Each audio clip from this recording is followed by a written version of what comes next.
Hey folks, Dr. Dan from DocTalk. Thanks for joining me today. We're going to talk about beef quality assurance and transportation. There's a new BQA transportation module and certification, whether you're hauling cattle from your farm and ranch or if you're a professional hauler. It's a great resource for you.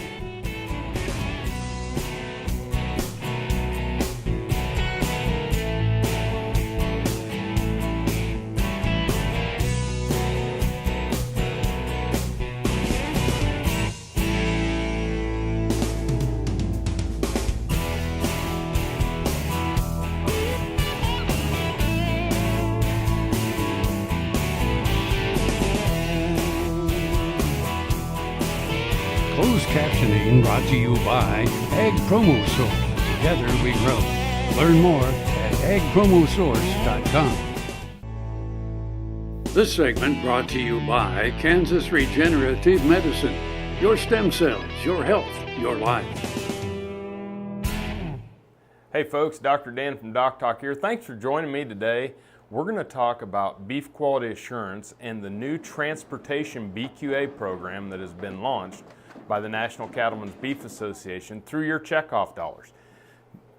Have you ever thought about transportation of cattle being probably the most visible point of the beef cattle industry to the public? When we think about it, how many cattle are on the interstate or on the highways or in the truck stops at any point in time during the day across the United States? It's absolutely amazing. And I sit there and think about, how we present ourselves and how transportation is perceived. They say that the average bovine is transported 4 to 9 times during its lifetime. And so when we're sending calves from the cow-calf to the stocker to the feedlot to the packer, and cows going to and from pastures, going for summer turnout, and then coming back in for calving pastures, many different times during the life and course of these animals' lives, these animals are on the road. Now, not only is it important from a public perception that we have the right equipment, the right hauler, the right environment, but it's imperative to animals' health and to the profitability of our businesses that transportation be taken care of appropriately. There are 2 different platforms. If you go on bqa.org's website, and you can see the website here on the bottom of the page, that you can go to and you can get certified in beef quality assurance transportation. You can either do it as a producer, cow-calf and rancher, or as a professional hauler. And when I start to hear the things from the different packer organizations that all people hauling animals into their facilities in 2019 need to have transportation BQA training, I think it's important if you're hauling your own fed cattle or if you're hauling someone else's fed cattle, and it might mean market access, that you go to the website and go through. I've done the certification, and then I've also taught the certification face-to-face to different trucker organizations and transporters. What I can tell you is this is simply some of NCBA's finest work. When I go on that website and I look at their online training, the tutorials and the ability to do it, nothing's ever going to be better than face-to-face, but this is pretty darn close. So go on the website and take a look. Some of the things we're going to discuss today is associated with transportation. We're going to talk about making sure we have the right animal on the truck. We're going to talk about that we have the right driver and the right climate and the right equipment for hauling those cattle. And then we're going to talk about things such as making sure that we're doing the right things to plan our trip, a checklist before we take off, before we load, before we drive through to our destination and make that path, all the different things on a checklist that can help you make sure that we have a safe route for you as the driver and a safe and humane route for the animals that we haul. Many different things that we're going to talk about today include fit for transport, the microclimate within the trailer, what we're going to do when we ship some finished cattle, and then at the end we'll talk about things such as planning our road. Thanks for joining us today on DocTalk. More after these messages.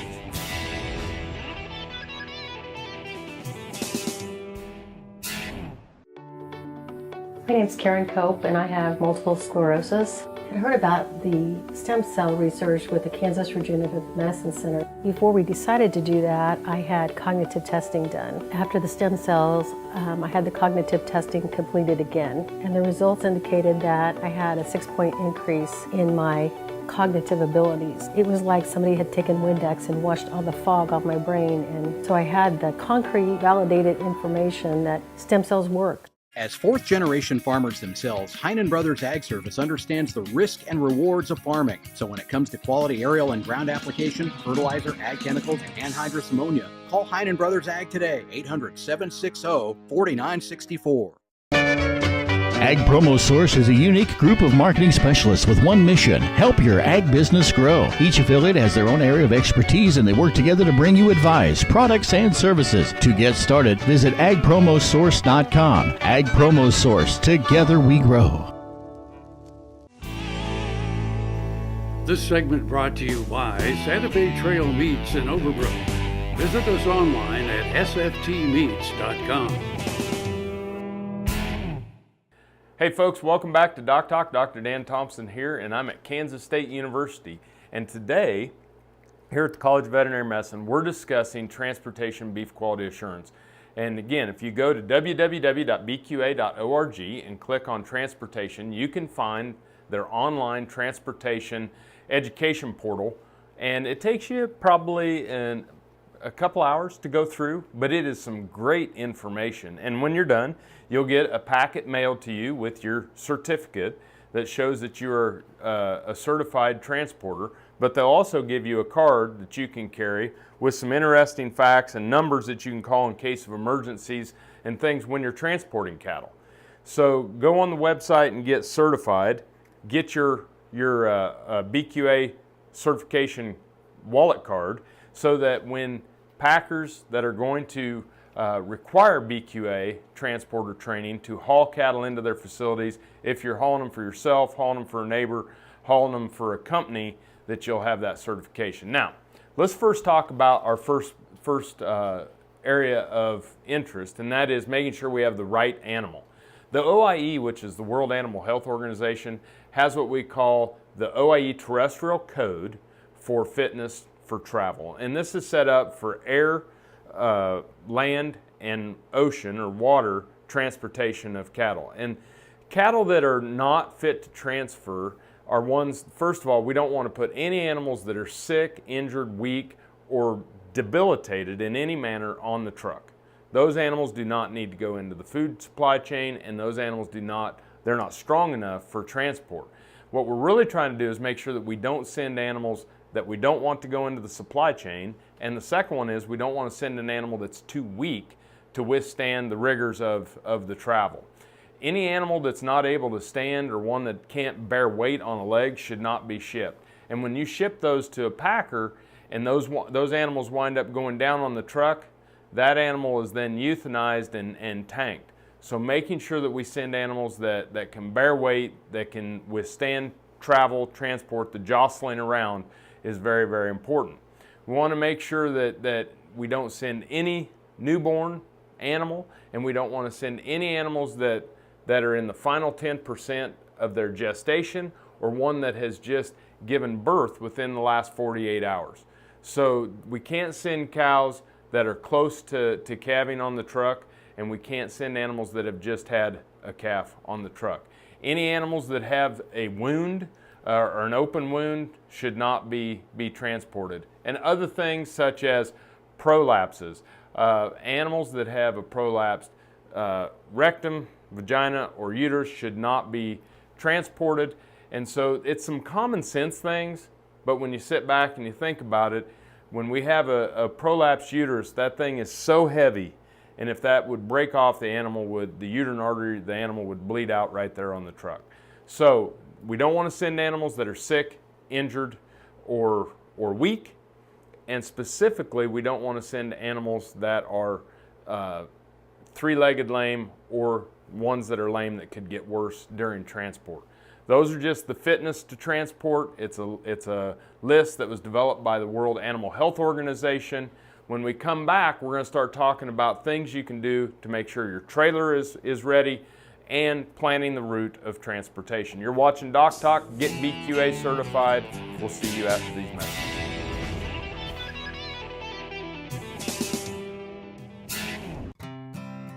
Your investment in the Beef Checkoff is opening new doors for beef. Today and tomorrow, our commitment to long-term planning helps ensure your profitability from one generation to the next.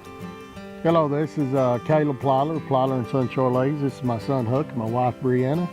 And we operate a purebred Charolais operation in Hope, Arkansas. You know, in the business that we're in, the beef checkoff dollars are very important to us. A lot of that money is to educate people, just like kids that's in Huck's class, the importance of eating beef. You know, it's a high protein product that it's a very important part of our diet. Sometimes we get this bad rap as beef is not, you know, what we really need to be doing from a dietary standpoint.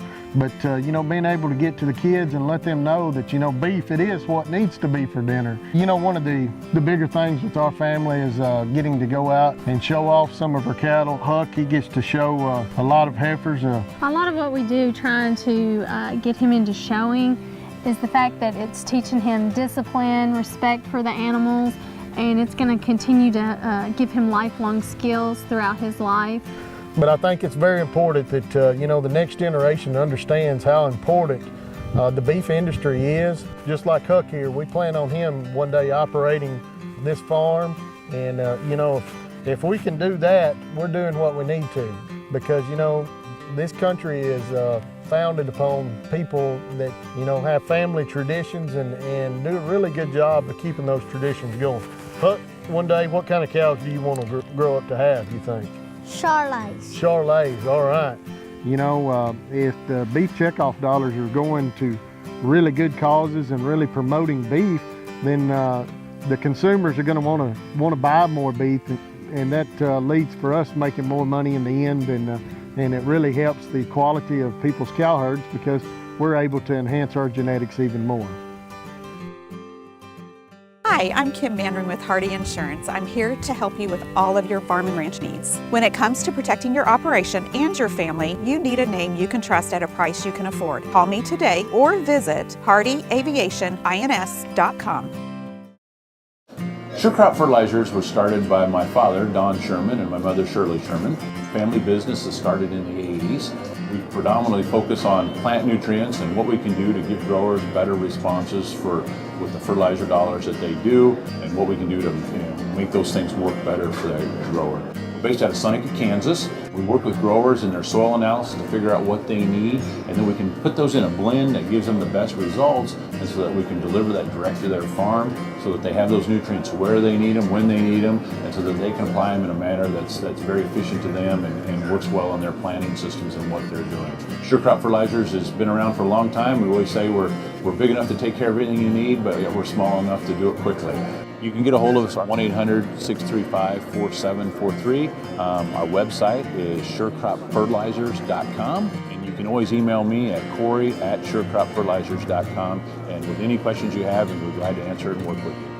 Healthy cows start with the new hired hand automatic livestock sprayer. Rancher invented to provide an efficient alternative to pour-on and injectable parasite management systems. The portable design allows cattle to treat themselves head to hoof. Strategic device placement with pass-through activation technology takes the stress out of parasite treatment for cattle and the rancher, leaving more time to tend to other vital tasks on the farm. To learn more, visit cowsprayer.com. The new hired hand makes healthy cows easy. This segment brought to you by Kansas Soybean Commission. Progress powered by Kansas farmers.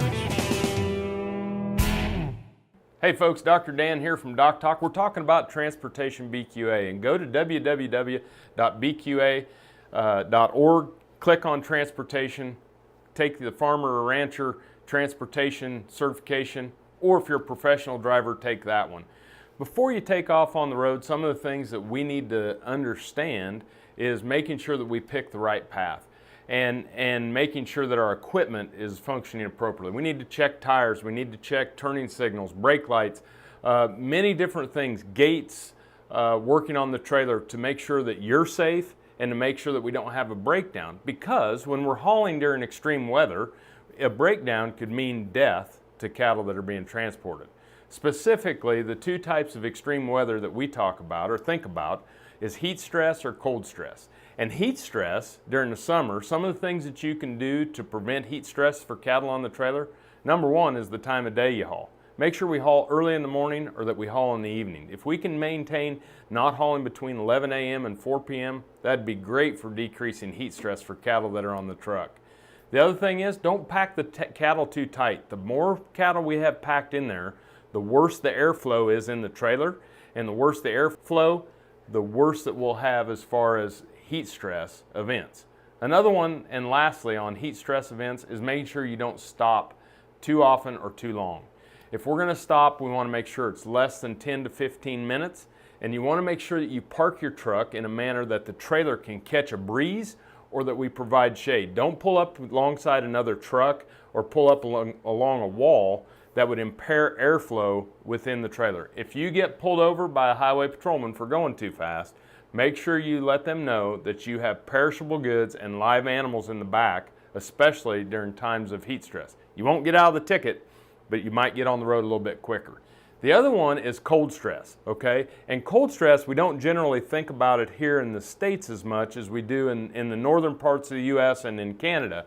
But when we're gonna have exposure to cold stress, basically we're thinking about lightweight calves. And if you have the potential to bed those trucks, or if you can board up the sides of those trucks, you can provide a microenvironment that is very good for those cattle as you're transporting them to and from, whether it's auction markets or to packers or things to that nature. Some of the other things that you want to think about when we're transporting is take a look at the weather radar. Before you take off down the road, so before we load the cattle, you should know the route in which you're going to take to get to the destination that you desire. Some of the things you want to look at: where's the road construction? We don't want to have long delays where cattle are sitting and getting hot on the truck. We want to make sure that we look at our radar. Okay, if you're going to haul those cattle through a storm, if there's a way that we can go around or get behind that storm, or maybe wait and haul them tomorrow, you need to take a look at that. Specifically when we're looking at cold stress. Cold stress on cattle that get wet and are in the trailer and then are exposed to cold wind speeds on the transportation, that's when we get those animals chilled down. There's two reasons why animals get sick: an overwhelming dose of a pathogen or a suppressed immune system. Making sure that we decrease stress during the time of transport just helps the animal have a better immune system and helps that animal get along a little bit better when it arrives at its destination. We're going to take a break. When we come back, we'll wrap up on transportation here on DocTalk.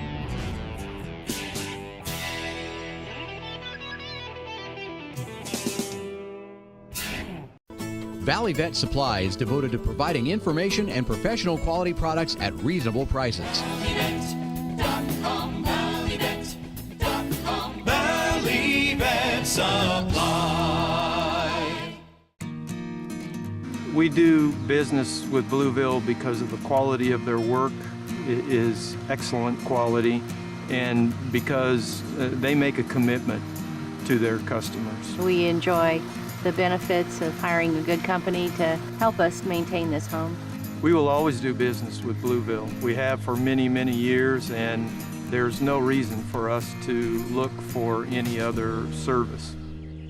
Thanks for joining me today for Behringer Ingelheim's Cattle First. When we start to think about labels that are on bottles of antibiotics, it's extremely important that we follow them. The first thing that's on the label: what species is this indicated for? So it might be for cattle, for horses, for dogs, or cats. Once we understand the species that these products are labeled for, what's the indication? Bovine respiratory disease. Could it be for foot rot? There's a list of species, indications. After that, what's the dosage, what's the route of administration, and then what's the withdrawal time, or the time in which it's safe to take an animal to slaughter from the time in which the animal was last treated until that animal was slaughtered. So, species, indication, dosage, route of administration, withdrawal. All of these are important components on the label, so make sure that you follow them and use antibiotics judiciously. Boehringer Ingelheim's Cattle First. No matter where, no matter why, the Veterinary Health Center at Kansas State University is committed to providing quality patient care to animals and exceptional customer service to their owners. From routine checkups to emergency and specialty care, our world-renowned specialists and experienced professionals are here to discover, to teach, and to heal. Let us know. How can I help? How can we help? This segment brought to you by Kansas Farm Bureau, the voice of agriculture. To join today or more information, go to kfb.org or find us on Facebook or Twitter. Hey folks, welcome back to DocTalk. I'm Dr. Dan Thompson. We're talking about transportation of cattle, and one of the things that's very important to me is safety. And I've been in some car accidents, been in some truck accidents, and so understanding some of the things that maybe you have to do if you run into an accident or if you slide off the road with cattle in a trailer, some of the things that you need to do. And when you go to the BQA transportation, there's a whole section just on what to do in the case of emergencies. And when we slide off the road, the first thing you want to do is call 911, because you could have cattle that get out of the trailer, you might have cattle that are injured within the trailer, but that's the first and foremost, is that you want to call 911, and you want to make sure that you assess the situation. Is there anything that's life-threatening, or is anybody hurt or injured, and do you need to have assistance not only from the highway patrol or from the local sheriff, but maybe do we need an ambulance to go ahead and be dispatched to that area?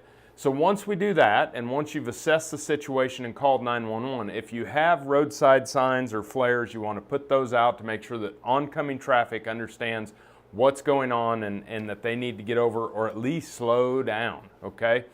If you're a professional hauler, you want to make a phone call back to your dispatch to let them know. Then the next session is if nobody's hurt and we have some loose cattle, we want to make sure that we kind of get those cattle at least off of the road.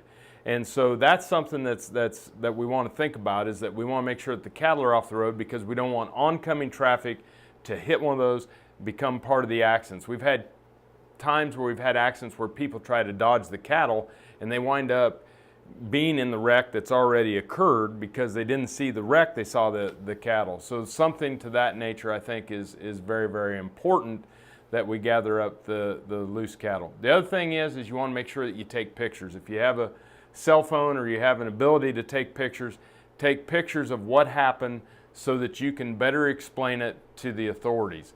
Last two things. One, don't allow intruders or people you don't know involved in the wreck to be part of the scene. You will have people that will want to volunteer, and that can lead to some trouble. Only provide statements to police officers or officials that are there on the scene in an official capacity, okay? We don't want to be talking to newspapers, don't talk to telephone or television stations or different things like that. Only provide statements to the authorities that ask you for those. And then last, if cattle are confined in the trailer, don't let them out. We've had a situation where a person came upon a wreck where the cattle had been that are in the trailer. They opened up the door to let the cattle out of the trailer. The cattle then went out of the trailer, went across the road onto the other lane of the interstate, got hit, and the person driving the car was killed. And the person that released the cattle was the one that was held responsible. So we want to leave the cattle in the trailer, wait until the authorities get there, let them handle it, work with you on releasing those animals, but it's just important. Again, call 911, assess the situation, get out your flares and your roadside signage, get cattle off the road, take pictures, only talk to the authorities, and don't let cattle out of the trailer. We appreciate you watching DocTalk today. If you want to know more about what we do on DocTalk, you can find us at www.doctalktv.com. Always work with your local veterinarian. Get BQA certified. I'm Dr. Dan Thompson, and I'll see you down the road.